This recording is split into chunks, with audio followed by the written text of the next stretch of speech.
ವಾಹಿನಿಯ ಎಲ್ಲ ವೀಕ್ಷಕರಿಗೆ ತುಂಬು ಹೃದಯದಿಂದ ಸ್ವಾಗತವನ್ನು ಕೊಡ್ತಾ ಮೈಸೂರು ಜಿಲ್ಲೆ ಬಳ್ಳೂರು ಹೋಬಳಿ ಮಠದಲ್ಲಿ ಈ ದಿನ ನಮ್ಮ ಭೂಮಿಯ ಪ್ರೀತಿಯ ಮಾಧ್ಯಮ ಮಿತ್ರರು ನಾಗರಾಜ್ಜಿಯವರು ಸವಿತಾ ಸಮಾಜದ ಪ್ರತಿಯೊಂದು ಕಾರ್ಯಕ್ರಮವನ್ನು ಯಾವುದೇ ಜಿಲ್ಲೆಯಲ್ಲಾದರೂ ಕೂಡ ಪ್ರೋತ್ಸಾಹಿಸಿ ಅವರ ಒಂದು ಮಾಧ್ಯಮದಲ್ಲಿ ಪ್ರಸಾರ ಮಾಡುವಂಥ ಧೀಮಂತ ಮಾಧ್ಯಮ ಮಿತ್ರರು ನಮ್ಮ ನಾಗರಾಜ್ಜಿಯವರು.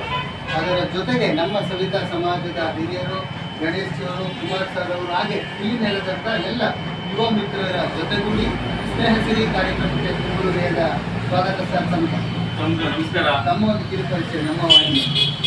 ನಾನು ಅಷ್ಟು ದೊಡ್ಡವನಲ್ಲ, ಸನ್ಮಾನ ಮಾಡ್ತಾ ಇದ್ದ ಜವಾಬ್ದಾರಿ ನಿಮ್ಮ ಸವಿತಾ ಸಮಾಜದಿಂದ ನನಗೆ ಒಂದು ಕೊಟ್ಟಂತ ಇದೆ. ಈಗ ಹಾಗಾಗಿ ನಾನೆಲ್ಲೋ ಒಂದು ಸಣ್ಣ ಪುಟ್ಟ ಸುದ್ದಿ ಮಾಡ್ಕೊಂಡು ನಿಮ್ಮದಲ್ಲಿದ್ದವರು ಸನ್ಮಾನ ಎಲ್ಲ ಅವಶ್ಯಕತೆ ಇಲ್ಲ ಅಂತ ಕೇಳಿದ್ರೆ ನನಗಿಂತ ದೊಡ್ಡ ದೊಡ್ಡವರು ಇದ್ದಾರೆ ಮಾಧ್ಯಮದವರು. ಹಾಗಾಗಿ ನಿಮ್ಮ ಪ್ರೀತಿ ವಿಶ್ವಾಸಕ್ಕೆ ನಾನು ಕರೆಸಿ ಮಾಡೋಕ್ಕೆ ನಾನು ಯಾವುದು ಚಿರಋಣಿ ಇರ್ತೀನಿ.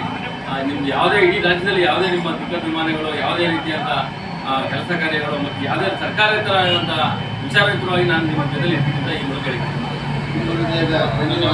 ಸ್ನೇಹಸಿರಿ ಕಾರ್ಯಕ್ರಮಕ್ಕೆ ಬಂದು ಒಬ್ಬ ಉತ್ತಮವಾದ ಮಾಧ್ಯಮ ಮಿತ್ರರಿಗೆ ಸ್ನೇಹಸಿರಿಯಲ್ಲಿ ಇಡೀ ಹೋಬಳಿ ಬಳ್ಳೂರಿನ ಸಮಸ್ತ ಸವಿತಾ ಸಮಾಜದ ಬಂಧುಗಳು ನಿರ್ಮಾಣ ಮಾಡ್ತಾರೆ.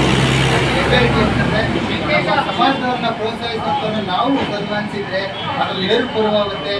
ಹಾಗಾಗಿ ಹಿರಿಯರು ಗಣೇಶ್ ಅವರು ಮಾತಾಡ್ತಾರೆ. ಎಲ್ಲರೂ ಅವರಿಗೆ ಪುಷ್ಪ ನಮನವನ್ನು ಸಲ್ಲಿಸೋಣ.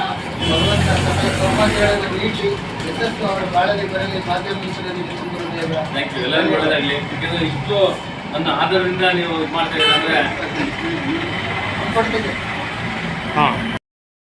ಇದರಲ್ಲಿ ನಾನು ಇಷ್ಟು ಅಭಾರಿ ಅಂತಂದರೆ ನನ್ನ ಸತತ 30 ವರ್ಷಗಳ ಏನು ಪತ್ರಿಕಾರಂಗದಲ್ಲಿ ಈ ರೀತಿ ಒಂದು ವಿಶೇಷವಾದಂಥ ಒಂದು ಆಹ್ವಾನ ಸನ್ಮಾನ ಮಾಡ್ತಿರೋದು ಎಲ್ಲ ಇಡೀ ಕರ್ನಾಟಕ ರಾಜ್ಯ ಸವಿತಾ ಸಮಾಜದ ಎಲ್ಲ ಕುಲ ಬಾಂಧವರಿಗೂ ನನ್ನ ಒಂದು ನಮಸ್ಕಾರಗಳು. ಹಾಗೆಯೇ ನಾನು ಇವಾಗೂ ಕೂಡ ಈ ಒಂದು ವಿಚಾರನ ತಮ್ಮ ಜೊತೆ ನಾನು ಯಾವಾಗಲೂ ಇದೇ ಥರ ಎಲ್ಲ